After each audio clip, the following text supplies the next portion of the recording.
El bochornoso episodio que vivió la presidenta Michelle Bachelet en el Te Deum evangélico no admite dobles lecturas. Fue un hecho repudiable por los insultos que recibió al llegar al templo, pero también por la altanería con que el dueño de casa pretendió amonestar a la máxima autoridad del país. Fue por de pronto un abuso de poder. El abuso de poder del dueño de casa, el que sabe que no se le va a poder replicar, el abuso del que toma la palabra en un púlpito, que sabe que solo el resto puede simplemente escucharlo, y el abuso de poder del que tiene además barra brava dispuesta al insulto del otro. Y no se trata aquí, que quede claro, de compartir o no las posiciones de Michelle Bachelet respecto a determinado proyecto de ley o a sus concepciones valóricas. Lo que se trata aquí es de no aceptar la humillación y el agravio hacia cualquier persona.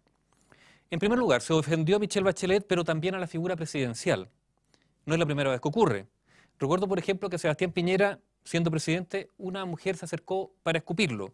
Pero aquí es mucho peor, porque no se trata de un episodio protagonizado, como entonces, por un sujeto, sino que se dio en el contexto de una ceremonia institucional con responsables de esa ceremonia. El protocolo, el tono, el contenido de los discursos son responsabilidad de quien convoca a la ceremonia. Es su ceremonia. Los evangélicos, por cierto, tienen derecho a tener sus opiniones sobre el acontecer nacional. Y de hecho la expresan a menudo, incluso a través de medios de comunicación que son de su propiedad. Son recibidos por las autoridades, tienen bancadas parlamentarias afines. No es, por lo tanto, aceptable el argumento de que era la oportunidad del mundo evangélico para hacer oír su voz, como si no pudiera ser escuchada esa voz en otras instancias. Se aprovecharon de una situación ventajosa, sin pensar en los demás, pasando por encima de los demás, en las antípodas del mensaje, ese mensaje que enarbola a los cristianos respecto del respeto al prójimo. Los evangélicos se hacen escuchar, incluso yo podría decir, se hacen escuchar más allá de lo conveniente. ¿En qué sentido? Esos predicadores que en la calle, en los espacios públicos, vocean sus mensajes, a mi juicio, ya por lo menos provocan una falta, la de ruidos molestos. El problema registrado en el Te Deum evangélico, a mi juicio, es que efectivamente se desarrolló en un templo.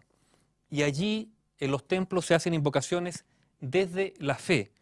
Y desde esa perspectiva, es imposible que se desarrolle un acto republicano, o sea, un acto laico. Muchos políticos olvidan el sentido de la laicidad de la República. Algunos lo hacen por flojera o ignorancia, otros por cálculo, porque esperan cosechar votos de ciertos colectivos religiosos. Al hacer eso, coquetean con la idea de traficar con las creencias para aumentar su caudal electoral, lo que erosiona la política. Por definición, las religiones apelan a lo absoluto, a una verdad única y revelada. No hay matices. La política, en cambio, es el ejercicio de lo posible, la capacidad de entenderse desde las diferencias, asumiendo que nadie puede pretender ser el poseedor de toda la verdad. Religión y política están entonces en las antípodas, salvo cuando no hay separación entre Estado e Iglesia. Y entonces, ¿qué es lo que ocurre? Que la política termina sometida a la religión, el Estado sometido a la religión.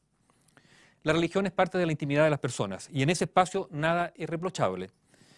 Lo que es discutible es que se pretenda, desde una religión, imponer concepciones determinadas al resto de la sociedad e imponerlas al margen de los procedimientos democráticos amparados en la supuesta verdad, una verdad revelada y absoluta de esa religión. En definitiva, uno puede, creo yo, creer en lo que quiera, inventar la divinidad que se le ocurra y seguir los preceptos que se le antojen en virtud de cualquier superstición. Pretender, sí, imponérselos a otros ya es una cuestión distinta. Una cosa inaceptable, a mi juicio, porque viola, de hecho, esa misma intimidad en la que el religioso ha construido su creencia, la intimidad de los otros. Para los que lo olvidan, un Estado laico no es un Estado antirreligioso, sino que es un Estado al que le da lo mismo cualquier religión. No le importa la religión A, B o C. No le importa si un ciudadano profesa una religión o si es agnóstico o ateo. Desde esa perspectiva, lo justo entonces sería que cualquier religión, toda religión, creencia o superstición pudiese exigir su propio Te Deum y exigirlo con la presencia de todas las autoridades. porque como el Estado es laico, las autoridades del Estado no debieran discriminar entre creencias. Eso obviamente no va a ocurrir, pero así debiera ser. O sea, para resumir, lo mejor, no debieran haber Te Deums.